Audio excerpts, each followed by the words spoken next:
let's talk about what to do when your husband shuts down. Now, I want you to understand a lot about men.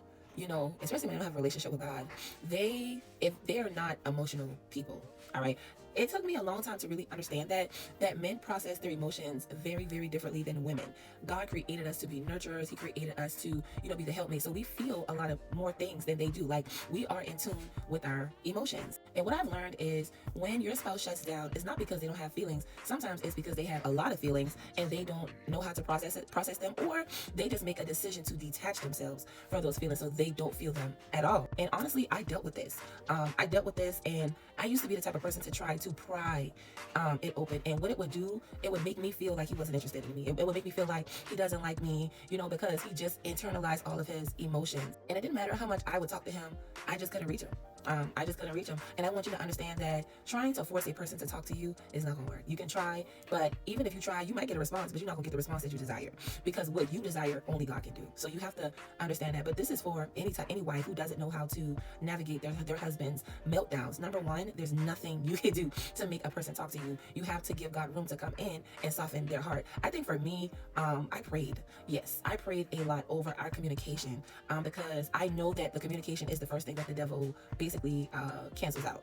Communication is the number one thing that he is going to attack, because if you guys are not communicating, it's easy for him to come in your husband's mind, and it's easy for the devil to come in your mind, because you're trying to figure things out and he's listening to his feelings to either leave the marriage or go in a completely different direction than God desired. So oftentimes they shut down because it could be something that you've done. That has happened to me before, where they don't want to talk.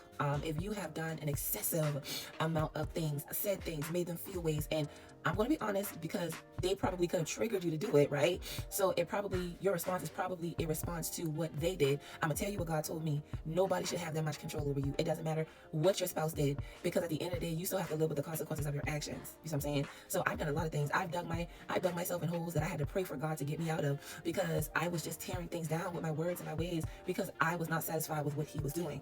The thing that God taught me was I had to accept the fact that this is where me and my spouse was at. This is where we were. All right. This is where we were. And I needed God to work, and I had to pray for him. I want you to understand that you are basically, if your husband is not saved, you are basically the watchman of your home. Now, you might feel like that's a big responsibility. Honestly, it's not, because you are a believer anyway. You already talking to God. You already walking with God. You see what I'm saying? And God is using this as a vehicle to drive you deeper into him. Because anytime you see anything going wrong with your spouse, like, you need to go and pray. If you feel like something is off, you need to go and pray.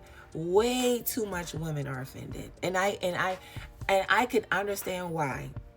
But when you understand, like, this man is not where you want him to be at, you're not really going to be offended. You know what I'm saying? I watch women all the time. They divorce their husbands because they feel like their husband is not providing what they need.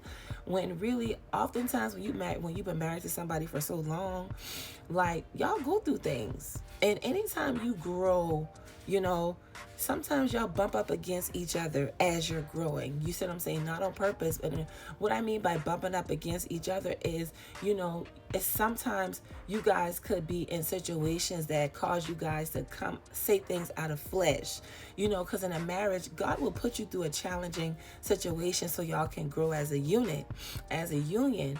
And sometimes you go through things and it brings out sides of you, where it challenges the way y'all see each other. You see what I'm saying? So oftentimes you thinking that this is the man that you marry, he not grow into a totally different person. You see what I'm saying? I am a firm believer in praying for your husband. I will always say that, because if you're not praying for him, then who's going to do it? Who's going to do it? But a lot of women are offended because a lot of women are not selfless. They make it all about themselves. When you have a relationship with God, being selfless is literally like the first thing. Surrender. All right? Surrender, because now you surrender your authority, your will to God. So God is the one that's leading your life. It's not you are surrendered in certain areas. Is no, you are surrendered in every area of your life, and God's going to require you to pray for your husband. All right. So instead of being offended, I advise you and I encourage you to pray for your husband if he has shut down from you. Stop trying to pry it out of him. He don't want to talk. I'm always a truth teller. I'm always gonna tell the truth. He don't want to talk to you right now. That's just what it is. He don't want to talk to you right now. He could be offended at anything that you did, and you have to understand that Satan is at work. All right. Instead of pointing the finger at your husband, the devil wants you to look at him that way so you don't pray against the real devil, the real enemy. You see what I'm saying? So I pray that this video has blessed you. If he shuts down, number one, set him free. I'm not saying set him free so he can do whatever. I'm saying release him to God and you begin to go and pray. This works every time. All right. Because my spouse, what? Nonchalant. All right.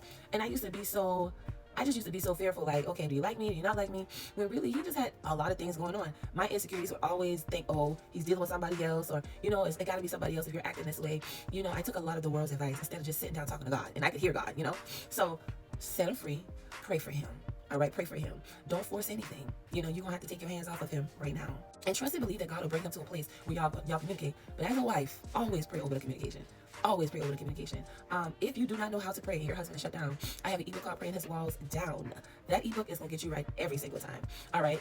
It deals with everything when your husband is guarded, when he has unforgiveness, when he is hard-hearted, it's going to get you right. Very informative ebook that God had me write, and what I went through. And now, I can't get the man to be quiet. So get the ebook, pray the prayers, and let God do the work. It's in the link in my bio. I love you guys, and I'll see you in the next video.